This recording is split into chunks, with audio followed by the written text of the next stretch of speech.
Topiknya mengenal Alkitabku. Penting sekali mengenal Alkitab.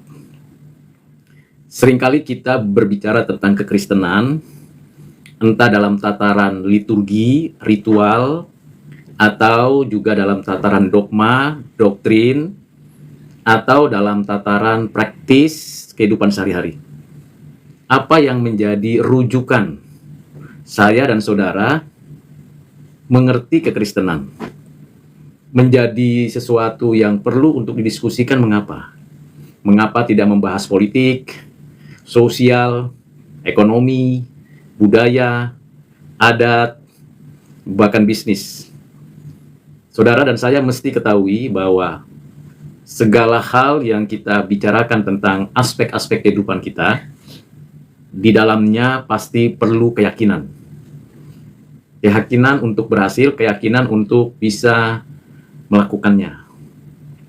Misalnya seorang petani bertani di lahannya atau di lahan orang lain, di mana dia menjadi petani pekerja, maka perlu keyakinan bahwa tanah itu bisa digarap, bisa diolah, bisa ditanami benih, bisa menghasilkan. Itu butuh keyakinan. Begitu juga kalau seseorang itu berpolitik, entah politik praktis atau politik dogmatis, butuh keyakinan mengikuti sebuah arus politik demokratis atau liberalis atau sosialis, perlu keyakinan. Misalnya seseorang sedang berbicara tentang adat, budaya, perlu keyakinan apakah ini bermanfaat, berguna untuk saya, untuk keluarga saya, untuk komunitas saya, apakah ini menunjukkan identitas saya, maka perlu keyakinan. Jadi dalam segala hal, setiap orang perlu keyakinan. Nah, keyakinan itu di mana mulainya? Dan dari mana asalnya? Tentu mulainya dari hati. Dan hati itu diisi oleh apa? Oleh banyak pikiran, banyak pengetahuan, pengalaman, keterampilan. Sehingga terbentuk di dalam hati keyakinan. Saya yakin bisa melakukan ini dan itu karena punya pengetahuan, punya keterampilan, bisa mengerjakannya. Dari mana keyakinan? Dari pengalaman, pengetahuan, pengertian, kebiasaan, dan ada dalam lingkungan. Lalu bagaimana keyakinan itu dapat diterapkan? Ya tentu melangkah. Melakukannya tepat dengan harapan. Nah, itu yang menjadi hal yang umum dimanapun. Maka banyak orang yang berhasil bukan hanya tahu dan ngerti tentang teori, konsep, tapi mempraktekkannya. Demikian juga di dalam kekristenan. Kalau kita ingin betul-betul mengerti dan mau tentang kekristenan itu kita pahami dengan baik, maka perlu mengenal sumbernya. Sumber, dasar, arah, struktur. Ya, sumber, dasar, arah, struktur, dan isi dari kekristenan itu. Sumbernya Alkitab, dasarnya Alkitab, isinya Alkitab, arahnya Alkitab, strukturnya di Alkitab. Sehingga bukan karena kita memang mau bahas tentang Alkitab saja terus-menerus, tidak. Di Alkitab kita banyak hal yang kita bisa bicarakan. Maka kenallah Alkitab yang saudara yakini adalah firman Tuhan. Tetapi kalau saudara tidak meyakini Alkitab adalah firman Tuhan, dan saudara menganggap bahwa Alkitab itu hanya kitab agama saja, kitab sejarah saja, atau kitab yang dapat diperdebatkan, maka seperti itulah tindakan kita terhadap apa yang tertulis dalam Alkitab. Tapi kalau kita meyakini, tentu ini adalah sebuah anugerah, kalau kita bisa meyakini bahwa Alkitab adalah firman Tuhan, maka kita dapat menelusurinya dengan penuh rasa hormat dan menghargai isinya. Tetapi kalau orang mendekati Alkitab dengan maksud dan tujuannya sendiri di luar apa yang diyakininya, maka akan muncul keinginan untuk memporak-porandakan isinya, strukturnya, konsepnya. Karena itu saudara, mari kita mulai dengan pengenalan akan Alkitab. Kita mendapatkan pengetahuan tentang Alkitab dan mengenalnya akhirnya itu karena ada yang mengajari kita. Entah orang tua kita dari kecil, entah pendeta atau hamba Tuhan yang mengajari kita, entah kita sendiri mencari menemukannya dari banyak sumber buku, artikel, bahkan tulisan-tulisan, bahkan dalam media zaman sekarang ini kita bisa menemukannya di media digital. Menambah pengetahuan kita. menambah pengertian kita. Ada yang benar, ada yang setengah benar, ada yang betul-betul letterlek, ada yang setengah, sebagian dari Alkitab, sebagian dari konsep dunia, beragam. Kita tinggal memilih, memilah, menentukan yang ini saya ikuti atau yang itu yang saya ikuti, atau kedua-duanya tidak. Banyak dimensi untuk bicara Alkitab. Nah, saya hanya salah satu yang memberikan kepada saudara pengertian tentang Alkitab. Mungkin saja saudara akan berkata macam-macam tentang kebenaran Alkitab. Tetapi di dalam konteks saat ini, saya ingin menjelaskan Alkitab yang saya yakini adalah firman Tuhan. Nah, ini menjadi garis besar pengertian yang saya ingin bagikan. Kalau kita membaca dari kitab Kejadian sampai kitab Wahyu, di mana saya berharap saudara juga melakukannya dengan tekun, membaca dari mulai kitab Kejadian pasal pertama ayat pertama sampai dengan kitab Wahyu pasal yang terakhir sampai ayat terakhir, maka saudara dan saya akan terus bergairah untuk bisa mengerti isinya, mengerjakan apa yang diperintahkan Tuhan, lalu membagikannya kepada orang lain. Seperti yang sudah kita terima dari pendeta kita, dari orang-orang yang kita terima, akui pengertiannya. Jadi kita bisa belajar, kita menerima, menampung semua informasi pengetahuan itu, lalu kita bagikan dengan dua cara, yaitu kita sendiri menceritakan isi Alkitab dan kita melakukannya. Dengan dua cara itu, maka semua isi Alkitab perlahan-lahan seumur hidup kita dapat kita tunjukkan kepada dunia bahwa memang Alkitab adalah firman Tuhan. Kita tidak bisa meyakini orang lain tentang isi Alkitab dengan hanya bicara saja. Kita tidak bisa meyakini orang lain dengan membaca Alkitab lalu menceritakan kepada orang lain saja. Tapi kita dapat meyakinkan kebenaran Alkitab dengan melakukannya. Dengan demikian, saudara dan saya akan mendapatkan pencerahan, pemahaman yang utuh. Nah, sekarang saya ingin masuk ke dalam satu bagian yang sudah biasa saudara dan saya mendengarkannya. Firman Tuhan yang ditulis oleh Rasul Paulus di dalam suratnya kepada seorang muda bernama Timotius. Seorang muda yang ditentukan Tuhan menjadi murid Kristus, diperlengkapi dalam pelayanan, melayani di gereja di Efesus, dan di dalam suratnya Rasul Paulus menyampaikan prinsip penting dari ajaran Alkitab. 2 Timotius 3 ayat yang ke-16. Demikian firman Tuhan. Segala tulisan diilhamkan Allah, bermanfaat untuk mengajar, untuk menyatakan kesalahan, untuk memperbaiki kelakuan, dan untuk mendidik orang dalam kebenaran. Dengan demikian, tiap-tiap manusia kepunyaan Allah diperlengkapi untuk setiap perbuatan baik. Ayat ini dimulai dengan kata segala tulisan. Apa yang dimaksud dengan segala tulisan? Merujuk kemana kata ini? Apakah semua tulisan yang ditulis manusia, yang ditulis oleh para nabi, para rasul, yang ditulis oleh siapapun, yang ditulis oleh para penulis yang penuh dengan kepiawaian menulis? Apa yang dimaksud oleh Rasul Paulus kepada Timotius? Segala tulisan. Saya meyakini dengan pengertian yang mendasar bahwa yang dimaksud segala tulisan ialah seluruh huruf, kata, kalimat, narasi, kitab per kitab yang ada di dalam Alkitab. Dari kitab Kejadian sampai kitab Wahyu, 66 kitab. Itu keyakinan saya. Itulah segala tulisan yang dimaksud.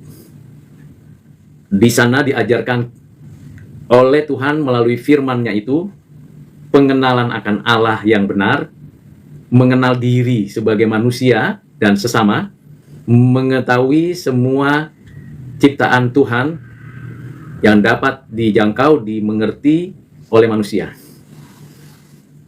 Di dalam segala tulisan itu, mengapa saya yakini itu adalah firman Tuhan? Karena ada kata berikutnya yang menjadi kekuatan, yaitu diilhamkan Allah. Diilhamkan Allah itu bukan bisikan, bukan turun dari langit, tapi istilah yang dipakai adalah dinafaskan, diinspirasikan, dinyatakan kepada para penulis. 31 penulis Perjanjian Lama, 9 penulis Perjanjian Baru, sekitar 40 penulis. Tiap huruf, kata, kalimat yang ada di dalam Alkitab ini dinafaskan, sehingga kita bisa tahu percakapan antara Allah menyatakan dirinya dengan manusia. Bahkan di dalam Alkitab ditulis percakapan si jahat dengan manusia. Ditulis juga perkataan-perkataan orang bebal di dalam Alkitab. Jadi keseluruhannya yang ada, huruf, kata, kalimat, narasi, kitab per kitab, seluruhnya dinafaskan, diinspirasikan oleh Allah. Nah, ini menjadi bagian yang penting dari keyakinan saya. Diinspirasikan itu maksudnya seperti apa? Dinafaskan itu maksudnya seperti apa? Ya, maksudnya adalah penulis Musa, Joshua, Samuel, Daud, Salomo, Yesaya, dan juga penulis yang lain. Dalam Perjanjian Baru ada Matius, ada Markus, ada Lukas, ada Yohanes, ada Paulus, ada Yudas. Semua orang-orang pilihan Tuhan ini pada zamannya, pada konteksnya, dengan bahasa yang ada, dengan kalimat yang ada, dengan pengertian yang saat itu terjadi, menuliskan apa yang dinafaskan oleh Tuhan Allah dalam bahasa manusia, bahasa dimengerti manusia. Jadi ini hal yang sangat perlu dan penting menjadi sumber keyakinan, arah keyakinan, struktur keyakinan, isi keyakinan. Alkitab adalah firman Tuhan yang dinafaskan, diinspirasikan oleh Allah kepada para penulis, di mana para penulis menuliskannya berdasarkan apa yang Tuhan Allah nyatakan. Hal yang penting yang kedua, yang menjadi dasar keyakinan saya, ialah kitab suci itu, Alkitab itu bermanfaat.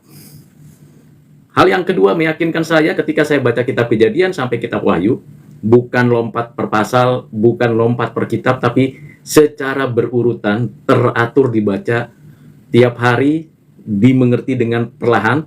Saya meyakini itu bermanfaat. Bermanfaat untuk apa? Apa manfaatnya? Pertama adalah mengajar. Mengajar itu mempertajam pengertian, memperdalam pengetahuan, memperluas wawasan. Itu mengajar. Dalam hal ini dijelaskan tentang penciptaan, tentang kejatuhan manusia, tentang penebusan Allah, dan tentang penyempurnaan dari Allah bagi umatnya. Bertahap diajarkan di dalam Alkitab. Saya bersyukur. Bagaimana dengan saudara? Di dalam Alkitab benar-benar bertahap secara langsung dijelaskan.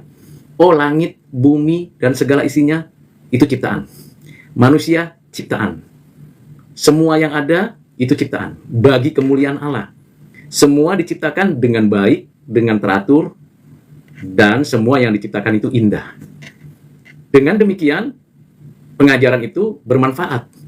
Kalau melihat langit dengan segala kemegahannya, melihat bumi dengan segala isinya, dan memperhatikan manusia dengan segala keragamannya, maka karena sama-sama ciptaan, sama-sama berada di alam ini, sama-sama mengerti tentang kondisi dan situasi sebagai makhluk ciptaan, patutlah bersyukur dan menghargai.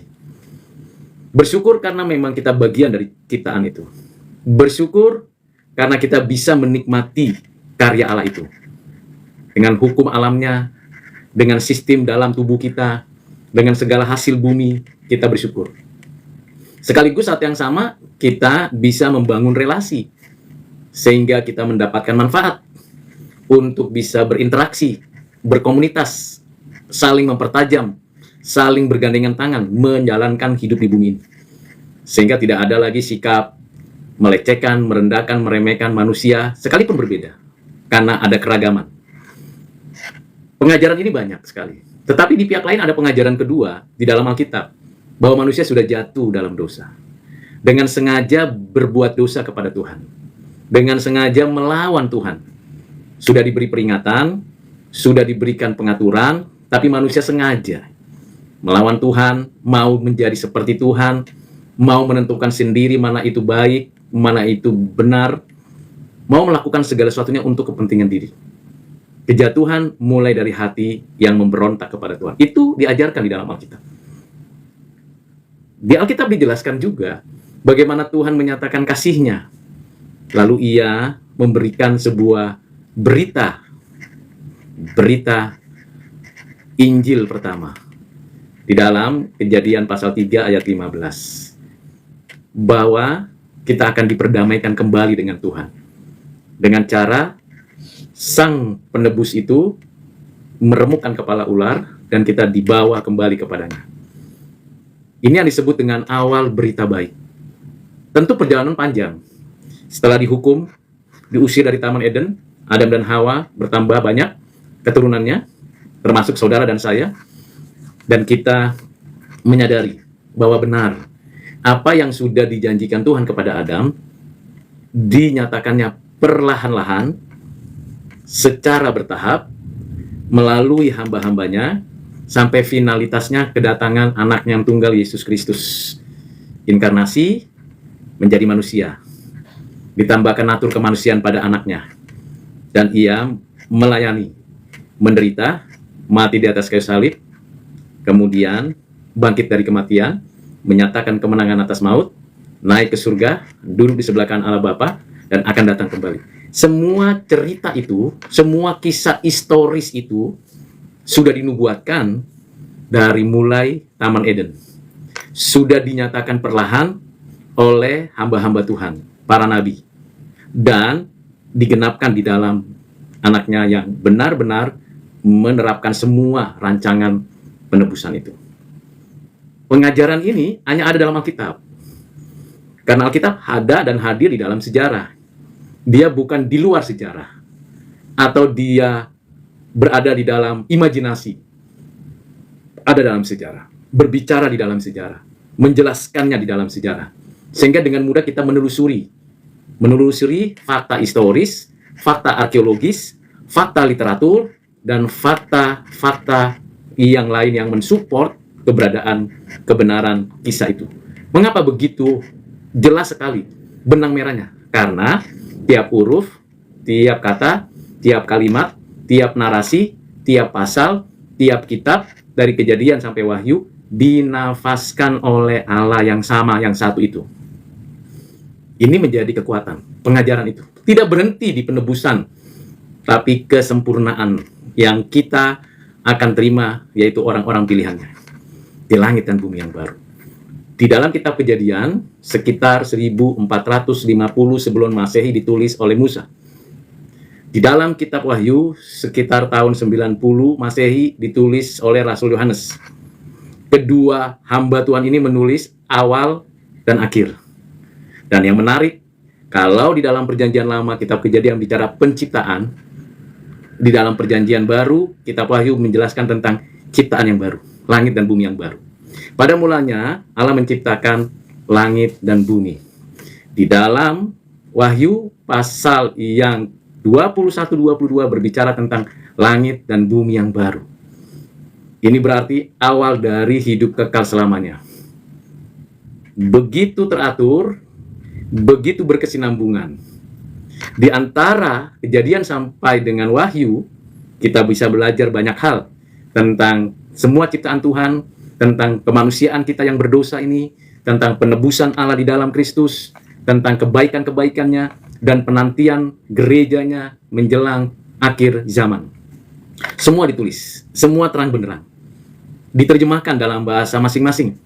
Mulai diterjemahkan dalam bahasa Yunani, diterjemahkan ke dalam bahasa Latin, kemudian diterjemahkan ke dalam bahasa Inggris, diterjemahkan dalam bahasa Jerman, diterjemahkan dalam bahasa Belanda, diterjemahkan dalam bahasa di seluruh dunia termasuk ke Indonesia. Mengapa perlu Alkitab diterjemahkan? Supaya pengajaran Alkitab dapat diketahui, dimengerti, dan dilakukan oleh setiap orang yang dianugerahi keyakinan tadi. Jadi nggak semua orang ketika baca ayat Alkitab dalam bahasa Yang dia ketahui mendapatkan keyakinan. Karena kalau saya dan saudara mendapatkan keyakinan itu anugerah. Bukan karena hebat, gagah, kekuatan sendiri. Tetapi karena anugerah. Ini manfaat pertama, mengajar. Jadi mengajar itu memperkaya wawasan, memperlengkapi pengertian, dan memperdalam pemahaman pengenalan kita akan realitas adanya Allah, adanya saya, adanya manusia, adanya semesta ini. Manfaat kedua adalah di sini menyatakan kesalahan. Jadi ketika kita membaca kitab Kejadian sampai dengan kitab Wahyu, kita tahu persis ada kesalahan-kesalahan yang bisa mungkin terjadi dalam hidup kita. Kesalahan konsep, kesalahan cara pandang, kesalahan berkata-kata, kesalahan berperilaku. Kesalahan-kesalahan yang multi kesalahan itu, dengan cara kita membaca dan mempelajari Alkitab, maka kita mengerti bahwa ada kesalahan-kesalahan kita. Jadi Alkitab dengan sendirinya ketika kita baca, menilai, menghakimi, memberikan keputusan. Bukan saya yang membaca Alkitab, di mana saya menjadi subjek, Alkitab menjadi objek, tetapi Alkitablah yang menjadi subjek, saya objek. Ketika saya baca Alkitab, maka Alkitab membaca saya. Bukan saya yang membaca Alkitab. Dengan saya dibaca oleh Alkitab, baru saya ngerti. Oh, langit, bumi, dan segala isinya itu ciptaan Tuhan. Mengapa saya menyembah langit, menyembah bintang, menyembah bulan, menyembah manusia, menyembah ini dan itu, bukan ciptaan. Mengapa saya harus menyembah? Menyembah ciptaan, buatan tangan manusia, diukir sedemikian indah. Semuanya itu adalah ciptaan. Saya bisa membuat dari yang diciptakan Tuhan. Sedangkan ciptaan Tuhan sendiri saya tidak boleh sembah. Karena yang patut disembah adalah pencipta. Bagaimana mungkin saya menyembah yang buatan tangan saya? Kan menjadi downgrade. Jadi grade-nya jadi lebih rendah. Yang diciptakan Tuhan sendiri tidak boleh saya sembah. Karena yang patut disembah Sang Pencipta. Nah, konon lagi saya membuat sesuatu lalu saya sembah. Ini kan downgrade. Wah, selama ini berarti saya salah. Selama ini saya tidak benar. Ada simbol-simbol yang menggambarkan ciptaan, yang menggambarkan karya Tuhan, lalu saya sujud kepadanya. Selalu saya mempertahankan itu mesti ada. Bukankah itu ciptaan? Bukankah itu buatan tangan manusia? Mengapa saya harus sujud menyembah? Bukankah Allah adalah Maha Hadir, Maha Tahu, Maha Kuasa? Ini kan memberikan suatu teguran. Jadi Alkitab yang membaca saya, mengoreksi semua pemikiran, wawasan, cara pandang, cara hidup, cara bertutur, dan sebagainya. Hal yang kedua, kalau kita lihat lagi, manusia adalah gambar rupa Allah, yang mewakili Allah, yang menyatakan bahwa manusia itu punya tugas, bekerja, mengelola bumi, memelihara bumi. Kenyataannya, bumi dirusak. Ada pencemaran udara, pencemaran air, pencemaran suara. Ada banyak hal yang buruk terjadi karena keperbuatan manusia. Padahal kan Tuhan perintahkan, pelihara, jaga, dan manfaatkan dengan baik. Waktu kita baca Kejadian pasal 1, ayat 26, 27, 28, dan Kejadian pasal yang kedua, ayat 15, ayat 16, ayat 17, baru kita sadar, iya ya, kok buang sampah sembarangan, kok illegal logging, kok terumbu karang di laut dihancurkan, kok buang asap itu sembarangan, kok limbah-limbah pabrik dibuang saja ke sungai. Harusnya kan dikelola. Diajarkan dalam Alkitab. Kamu salah bertindak terhadap bumi ini. Terhadap sesama manusia. Sesama manusia adalah manusia. Jangan menghina, jangan melecehkan, jangan merendahkan. Dia kan sesama manusia. Beda suku, beda etnis, beda keyakinan. No problem perbedaan itu. Karena dia manusia, saya manusia, hargai, hormati, saling mengasihi. Itu perintah. Oh, saya salah dong, melecehkan agama lain, meremehkan suku lain. Ya salah. Salahnya di mana? Karena dia sesama manusia. Jadi saudara, Alkitab mengajarkan tentang koreksi terhadap diri. Jadi Alkitab yang membaca saya. Bukan saya yang membaca Alkitab. Banyak lagi koreksi-koreksi dalam Alkitab. Silakan baca Alkitab, saudara. Ketiga, manfaatnya apa? Menyatakan kesalahan untuk memperbaiki kelakuan. Mulai diperbaiki kelakuan. Begini loh Adam, cara menghormati Tuhan, diajarkan kepada Habel. Tapi Kain diajarkan ternyata salah arah. Sama-sama memberi persembahan, tapi Abel yang diterima karena dia terima, dia ngerti. Diajarkan oleh Nuh, jangan berbuat dosa lagi, ada dikasih waktu 100 tahun untuk bertobat, tetap nggak mau, dihukum Tuhan dengan air bah. Diajarkan kepada Abraham, diajarkan kepada Ishak, diajarkan kepada Yakub, diajarkan kepada Daud, diajarkan kepada nabi-nabi. Lalu kita baca, oke. Saya mengerti sekarang bahwa hal yang penting saya harus perbaiki kelakuan saya, tutur saya, pikiran saya, perbuatan saya, pikiran saya harus diperbaiki. Bagaimana memperbaiki? Banyak belajar, banyak mengerti, banyak memahami hidup ini. Belajar. Dan dengan banyak belajar, kita memperbaiki diri. Memperbaiki diri. Itu pentingnya pendidikan. Jadi pendidikan itu untuk kita memperbaiki hidup kita, memperbaiki perilaku kita. Pendidikan itu di keluarga, di gereja, di sekolah, di universitas. 4 lembaga ini penting untuk pendidikan. Dan terakhir di masyarakat. Jadi kita belajar, oh iya, saya harus memperbaiki diri. Membangun jembatan bukan membangun tembok dalam berelasi dengan orang lain. Oh iya, saya memperbaiki diri. Bagaimana saya mempersiapkan hari depan, baik yang sudah berkeluarga maupun yang belum berkeluarga. Oh, saya harus memperbaiki diri supaya hubungan saya dengan orang lain itu harmonis, saling mengampuni, saling mendoakan, saling mengasihi, saling memberikan wejangan. Oh, saya harus memperbaiki diri. Saya kurang cekatan dalam bekerja. Saya kurang terampil dalam menggunakan teknologi. Saya harus memperbaiki diri, belajar. Tidak ada kata terlambat di dalam memperbaiki diri. Saya ulangi, tidak ada kata terlambat dalam memperbaiki diri. Silakan saudara dan saya memperbaiki diri. Saya pun terus-menerus memperbaiki diri. Memperbaiki diri itu berarti apa? Berarti berupaya, belajar menjadi murid. Belajar dari murid bagaimana? Siapa gurunya? Guru tidak harus di sekolah, di universitas. Guru juga ada di rumah, guru juga ada di gereja, guru juga ada di masyarakat, guru juga ada di berbagai sumber lain. Belajar, lalu perbaiki diri.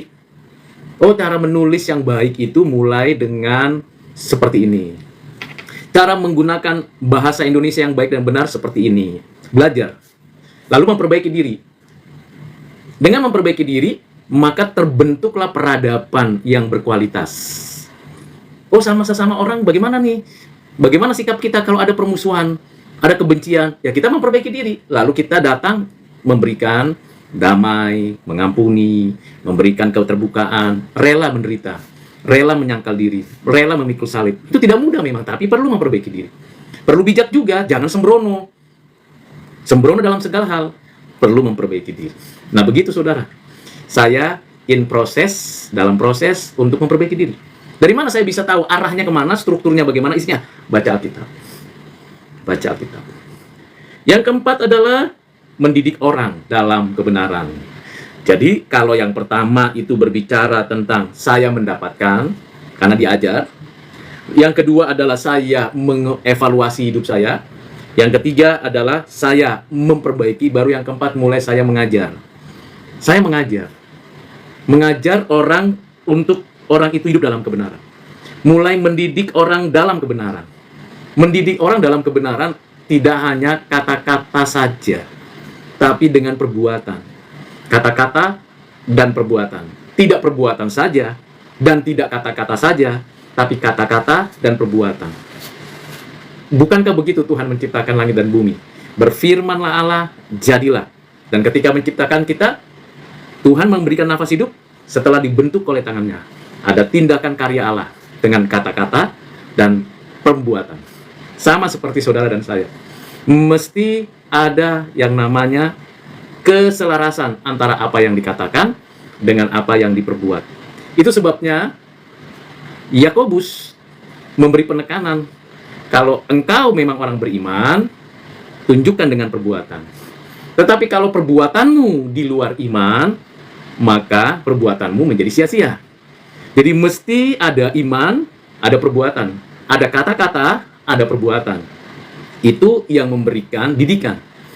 Jadi kalau mendidik orang dalam kebenaran, tidak hanya sekedar mengajarkan doktrin, mengajarkan dogma, mengajarkan pemikiran-pemikiran teologis, mengajarkan sejarah, mengajarkan konsep-konsep, memberi tutorial. Tidak hanya itu, disejajarkan bersamaan dengan perbuatan. Nah, tentu kita mesti pilih dan pilah. Perkataan apa yang bisa saya lakukan? Perkataan yang bisa saya lakukan, itu yang saya ingin kerjakan. Kalau kita mengatakan, saudara-saudara, mari kita berdoa untuk negeri kita. Berdoa untuk negeri kita. Ya, tunjukkan berdoa tiap hari untuk negeri ini. Saudara-saudara, mari kita menolong orang yang susah. Kita dengan semangat memberikan provokasi yang positif, menggugah orang lain untuk menolong orang lain. Tapi kita nggak mau bersumbangan.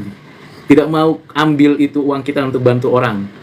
Itu namanya iman tanpa perbuatan. Lalu bagaimana iman itu bisa ada dalam diri kita? Itu anugerah Tuhan. Itu kekuatan dari Tuhan. Itu yang ditulis oleh Paulus dalam surat Roma pasal 1 ayat yang 16-17. Iman adalah kekuatan Allah. Injil adalah kekuatan Allah. Injil kekuatan Allah yang kita percayai untuk kita bisa memiliki hidup yang bermanfaat bagi orang lain. Itu pendidikan. Jadi saudara, ini empat manfaat dari firman Tuhan yang dinafaskan, diinspirasikan oleh Allah kepada kita. Mendapatkannya. Kita dapat. Waktu kita baca, nah menjadi persoalan adalah, waktu saya baca, kan sudah tertulis semua. Berarti sudah final Alkitab. Ya, tidak lagi ada inspirasi baru untuk dituliskan lagi kitab setelah Wahyu apa. Tidak ada lagi. Kitab setelah Wahyu tidak ada. Wahyu terakhir. Jadi dari kitab Kejadian sampai kitab Wahyu, Wahyu terakhir. Awal itu kitab Kejadian. Apakah ada kitab lain? Tidak ada. Setelah Wahyu ada nggak kitab lain? Tidak ada. Tuhan tidak inspirasikan lagi. Lalu bagaimana dengan saya membaca, lalu saya mendapatkan pengertian, lalu saya tulis jadi buku, saya khotbahkan, atau saya bagikan. Itu namanya bukan inspirasi. Itu namanya iluminasi, pencerahan. Jadi waktu saya membaca, menjelaskan ini, saya mendapatkan pencerahan. Dari siapa? Dari sang penulis buku ini, kitab ini. Siapa namanya?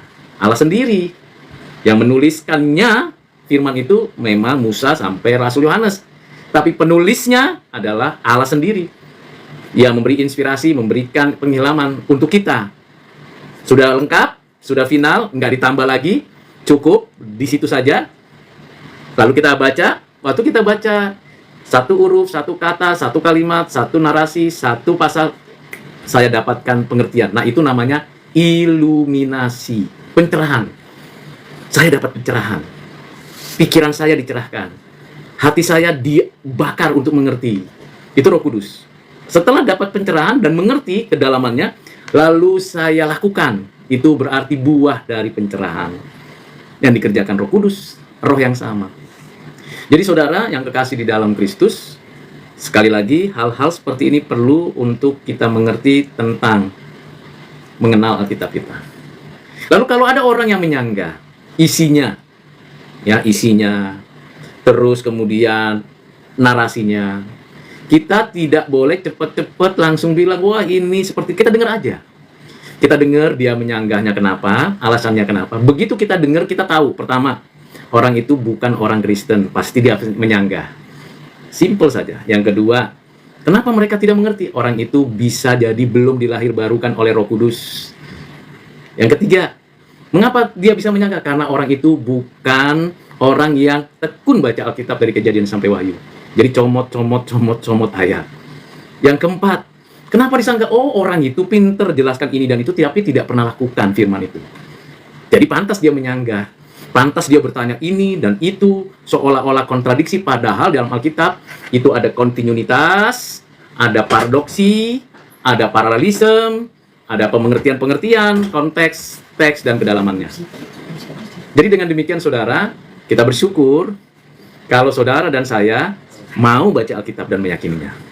Tapi kalau tidak, juga tidak apa-apa. Kenapa? Karena Tuhan terbuka untuk siapapun yang mau mempelajari dan mau mengertinya. Nah, bagaimana kalau ada orang yang menggunakan Alkitab juga, tetapi untuk kepentingannya sendiri, untuk kekayaannya sendiri, untuk menjadi alat bagi kehidupannya? Jawabannya, Coba telusuri dulu. Apa benar itu untuk kepentingannya sendiri? Setelah ditelusuri, oh tidak. Dia hanya memberitakan firman. Setelah ditelusuri, oh ternyata dia memanipulasi isi ayat firman untuk kepentingannya sendiri, untuk memperkaya dirinya, bukan untuk jadi berkat bagi orang lain. Nah, ini jadi ada orang yang memanfaatkan Alkitab seperti itu. Kita pun harus bijak untuk menilai. Kadangkala ketika kita mendengar dan menilai orang lain, tidak semua harus dikatakan. Siap, tutup mulut kita, dan kita simpan di hati. Suatu ketika kita jelaskan dengan benar. Nah, hal-hal yang penting ini perlu untuk saudara dan saya menyimaknya dan mempelajarinya. Ayo membaca Alkitabmu tiap hari. Ayo lakukan firman Tuhan setiap hari. Jangan ragu. Kalau nggak ngerti, tanya, diskusi, pelajari, cari, temukan. Apalagi di zaman sekarang ini. Kalau Anda dan saya sudah terbiasa menggunakan ChatGPT atau AI, saudara tinggal ketik, mau tanya apa saja, semoga data itu tersimpan di sana, saudara akan bisa ketahuan, menemukan definisi, konsep, pengertian di sana. Sangat limpah zaman sekarang ini. Beda dengan zaman dulu. Satu surat saja disalin ulang itu berulang-ulang, disalin baru kemudian lengkap, baru dibagikan lagi. Demikian seterusnya. Itu sebabnya kita bisa sadar betul bahwa zaman dulu itu begitu rumitnya membaca Alkitab. Tidak semudah sekarang, tetapi bersyukurnya semua salinan yang ditemukan per kitab itu ada puluhan dan ratusan ribu, semuanya sama. Kalaupun ada kekurangan, itu bicara titik, koma, dan huruf besar, huruf kecil, dan sebagainya. Kalaupun ada perbedaan karena bahasanya tidak bisa mengakomodasi isi Alkitab itu. Misalnya bicara inkarnasi, tidak ada dalam kamus bahasa tertentu, misalnya di negeri kita. Itu kan enkarnal, menjadi manusia, menjadi daging. Bagaimana memberikan gambaran itu? Nggak ada. Nggak ada terminologi yang pas. Iya, yang ada itu diterjemahkan seperti itu. Itu tidak mengurangi makna dari teks itu. Lambat laun nanti ada revisi penerjemahan, bukan revisi isi dan makna. Jadi saudara dan saya tidak usah ragu dengan firman ini. Kalau ragu, berdoa dan minta pertolongan Tuhan supaya mendapatkan pencerahan. Roh Kudus selalu memberikan kepada siapa saja yang sungguh mau belajar, diberikan pencerahan. Dan ketika saudara dan saya diberikan pencerahan, maka terjadilah proses di mana Alkitab mengajar saya, Alkitab memperbaiki kesalahan saya, Alkitab mendidik saya, Alkitab menuntun saya untuk hidup benar. Kiranya apa yang sudah saya jelaskan dari awal sampai akhir dapat dimengerti dengan baik. Dan bersyukur untuk setiap orang yang setia mau mendengarkannya. Kiranya Tuhan memberkati saudara dimanapun saudara berada. Amin.